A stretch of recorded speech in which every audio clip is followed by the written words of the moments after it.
SV6 news కు స్వాగతం. ముందుగా హెడ్లైన్. గత 10 సంవత్సరాల కాలంలో టీఆర్ఎస్ పార్టీ ప్రభుత్వంలో పబ్బులు, గంజాయి, డ్రగ్స్, అసాంఘిక కార్యక్రమాలకు తెలంగాణ వేదికగా మారిందని, టీఆర్ఎస్ ప్రభుత్వం ఎలాంటి అభివృద్ధి పనులు చేపట్టలేదని, మున్ముందు తెలంగాణ ప్రభుత్వానికి సంక్షేమ పథకాలతో అభివృద్ధికి కృషి చేస్తామని రాష్ట్ర ముఖ్యమంత్రి యనమల రేవంత్ రెడ్డి అన్నారు. రాజీవ్ రహదారిలో ఉన్న ఎలివేటెడ్ కారిడార్ కు రాష్ట్ర మంత్రి కోమటిరెడ్డి వెంకటరెడ్డి, మంత్రి పొన్నం ప్రభాకర్ తో కలిసి ముఖ్యమంత్రి రేవంత్ రెడ్డి భూమి పూజ చేశారు. ఈ సందర్భంగా ఆయన మాట్లాడారు. కేంద్ర ప్రభుత్వంతో ఎలాంటి భేషాలకు పోకుండా అభివృద్ధి లక్ష్యంగా తెలంగాణ ప్రజలకు న్యాయం చేసేలా కేంద్ర ప్రభుత్వ సహకార భావంతో పనిచేస్తామని, అభివృద్ధికి సహకరించకపోతే అదే సమయంలో పోరాటాలు కూడా చేస్తామని ఆయన అన్నారు. ప్రధానమంత్రికి స్వాగతం పలకడంలోనూ ఇతర కార్యక్రమాలలో కేంద్ర ప్రభుత్వం సహకారం కోరటంతో కొందరు విమర్శిస్తున్నారని, వాటిని సహించేది లేదని అన్నారు. గత 10 సంవత్సరాల కాలంలో రైతులు, నిరుద్యోగులు, పేద ప్రజలు, ఉద్యోగులు, సామాన్య ప్రజలు కష్టాల పాలయ్యారని, కేవలం టీఆర్ఎస్ ప్రభుత్వం తెలంగాణను అంధకారంలో ఉంచి అభివృద్ధికి ఎలాంటి సహకారం చేయలేదని, కేంద్రంతో ఘర్షణ వాతావరణం ఉండడం వల్ల అభివృద్ధి కాకుండా చేశారని ఆయన విమర్శించారు. ఈ ఎలివేటెడ్ కారిడార్ వల్ల ఉత్తర తెలంగాణ ఎంతో అభివృద్ధి చెందుతుందని, సుమారుగా 2500 కోట్లతో ఈ ఎలివేటెడ్ కారిడార్ 18.5 కిలోమీటర్లు 6 లైన్లతోటి విస్తరించి పారడైజ్ సర్కిల్ నుంచి శామీర్పేట వరకు నిర్మాణం చేపడతామని, తద్వారా ఉత్తర తెలంగాణ ప్రాంతానికి రవాణా సౌకర్యం మెరుగుపడుతుందని ఆయన అన్నారు. గతంలో పనిచేసిన రాష్ట్ర ప్రభుత్వం కేంద్ర ప్రభుత్వంతో పోరాట ధోరణి, ఘర్షణ ధోరణి అవలంబించడంతో ఈ పనులు పెండింగ్ లో ఉన్నాయని ఆయన గుర్తు చేశారు.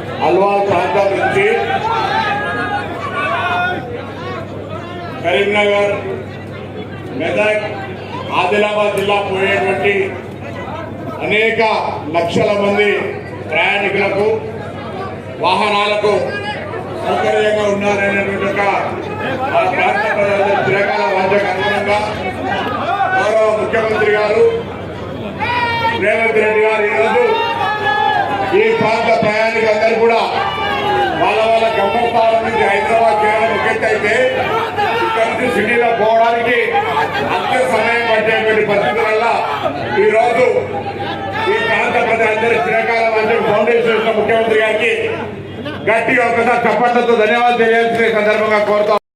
లకు తావు లేదు. రాష్ట్ర ప్రయోజనాల కోసం అవసరమైతే ఎవరితోనైనా కొట్లాడే శక్తి మాకుంది. ఆ శక్తి మీరు ఇచ్చిండ్రు. ఆ శక్తిని దృష్టిలో పెట్టుకునే నగర అభివృద్ధికి మేము కృషి చేస్తాం. నగరాన్ని అభివృద్ధి పదం వైపు నడిపిస్తాం. హైదరాబాద్ నగరం అంటే అంతర్జాతీయ ప్రమాణాలతోనే అభివృద్ధి చేయాలన్న ప్రణాళికతోనే ఫేజ్ 2 మెట్రో పనులను ఈరోజు దాదాపుగా 75 కిలోమీటర్లలో ప్రారంభించడానికి 8 తారీఖు రోజు మనం శిలాఫలకం వేసుకుంటున్నాం. ఇదే కాకుండా 55 కిలోమీటర్లు మూసీ రివర్ని ప్రపంచంలోనే ఒక అద్భుతమైన నగరంగా తీర్చిదిద్దడానికి మూసీ రివర్ ఫ్రంట్ని అభివృద్ధి చేయాలని అధికారులకు మనం ఆదేశాలు ఇవ్వడం జరిగింది. అదేవిధంగా హెరిటేజ్ ప్రిసింక్ట్ని కూడా కాపాడి మన పూర్వీకుల నుంచి వచ్చిన నిజాం ప్రభుత్వం నుంచి వచ్చిన గోల్కొండ కోట కావచ్చు, చార్మినార్ కావచ్చు, కులీ కుతుబ్ షాహీ నిర్మించిన టూమ్స్ కావచ్చు, ఈ వారసత్వ సంపదను కూడా రక్షణ కల్పించి కాపాడి అంతర్జాతీయ ప్రమాణాలతోటి ఈ నగరానికి వచ్చే పర్యాటకులను ఆకర్షించడానికి అన్ని రకాల చర్యలు చేపట్టండి అని చెప్పి మా అధికారులకు ఆదేశాలు ఇవ్వడం జరిగింది. ఈ నగరం అంతర్జాతీయ నగరానికి అభివృద్ధి చెంది అంతర్జాతీయ స్థాయిలో పెట్టుబడులు తెచ్చి ఎవరైనా విదేశీ పర్యాటకులు భారతదేశం రావాలంటే హైదరాబాద్ నగరాన్ని పర్యటించకపోతే అది అసంపూర్తి అనుకునే విధంగా ఈ నగరాన్ని అభివృద్ధి చేస్తాం. అందరి సహకారం తీసుకుంటాం. ఎన్నికలు వచ్చినప్పుడే రాజకీయాలు మాకు, ఎన్నికలు ముగిసిన మరుక్షణం అభివృద్ధి మా లక్ష్యము. ఆ అభివృద్ధి కోసం నిర్విరామంగా కృషి చేస్తాం. అది ఎవరని బేసిజాలు లేకుండా ఎవరితోనైనా సంప్రదిస్తాం, ఎవరి సహకారాన్నైనా తీసుకుంటాం.